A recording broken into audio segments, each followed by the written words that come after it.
Old pension scheme लागू करने के बाद भी फंड में जमा राज्य और कर्मचारियों के हिस्से का 39,000 करोड़ रुपए लौटाने को लेकर सरकार को झटका लग सकता है। ऐसे में ओल्ड पेंशन स्कीम लागू करने के बाद भी सरकारी कर्मचारियों के लिए दुविधा कम होने का नाम नहीं ले रही है और कर्मचारियों का वर्ग पशोपेश में है। देखिए खास रिपोर्ट। बजट घोषणा के बाद गहलोत सरकार ने 19 मई 2022 को ओपीएस लागू करने की अधिसूचना जारी कर दी। इसके बाद भी सरकार के फंड में राज्य और कर्मचारियों के हिस्से का 39,000 करोड़ की राशि को लेकर संशय जारी है। मुख्य सचिव उषा शर्मा ने केंद्रीय वित्त सचिव को पत्र लिखा है। इसमें बताया कि राज्य सरकार ने 1 जनवरी 2004 के बाद वाले कर्मचारियों की ओल्ड पेंशन स्कीम लागू करने की अधिसूचना जारी कर दी। अब पीएफआरडीए में पैसा रखने का कोई औचित्य नहीं है, इसलिए राज्य सरकार को ये पैसा वापस लौटाया जाए। हालांकि केंद्रीय वित्त मंत्रालय से इस पत्र का कोई जवाब नहीं आया। इससे पहले भी वित्त विभाग ने 21 अप्रैल को पीएफआरडीए को पत्र लिखकर फंड में जमा राज्यांश और कर्मचारियों के हिस्से का पैसा वापस लौटाने की मांग की थी, लेकिन 2 मई को पीएफआरडीए ने सरकार को साफ कर दिया कि पीएफआरडीए एक्ट 2013 और पीएफआरडीए रेगुलेशन 2015 में एनपीएस योजना के तहत राज्य और कर्मचारियों के हिस्से की जमा राशि को राज्य सरकार की रेवेन्यू रिसिप्ट में लौटाने का कोई प्रावधान नहीं है।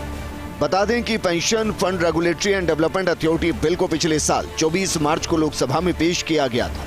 इसके बाद इसे वित्तीय मामलों पर बनी स्थायी समिति को भेजा गया।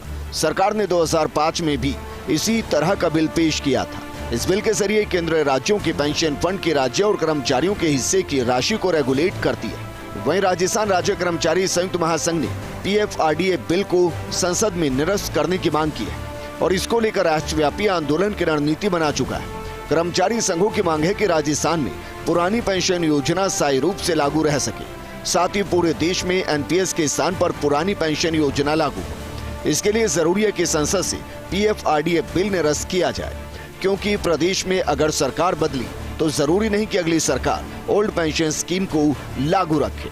माननीय मुख्यमंत्री महोदय ने जो पुरानी पेंशन लागू की है उसमें कुछ भ्रांतियां उत्पन्न हो रही हैं। ऐसा लग रहा है कर्मचारियों को जैसे अपने आप को ठगा हुआ सा महसूस कर रहे हैं। हालांकि वित्त विभाग के द्वारा प्रयास किया जा रहा है, लेकिन मैं एक बार वित्त विभाग से आग्रह करूंगा और राजस्थान सरकार से भी आग्रह करूंगा कि 12% का जो डिफरेंस का जो मामला चल रहा है उसको जरा ध्यान से अवगत कराएं।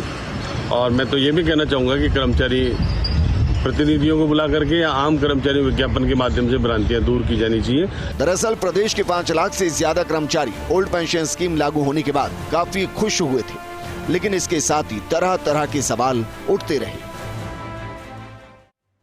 सरकारी कर्मचारियों के बड़े वर्ग का मानना है कि पीएफआरडीए को लेकर केंद्र और राज्य सरकार के बीच संशय की स्थिति जल्द दूर नहीं हुई तो राज्य सरकार की ओर से कर्मचारियों के हित में खेला गया यह बड़ा दांव उल्टा पड़ सकता है।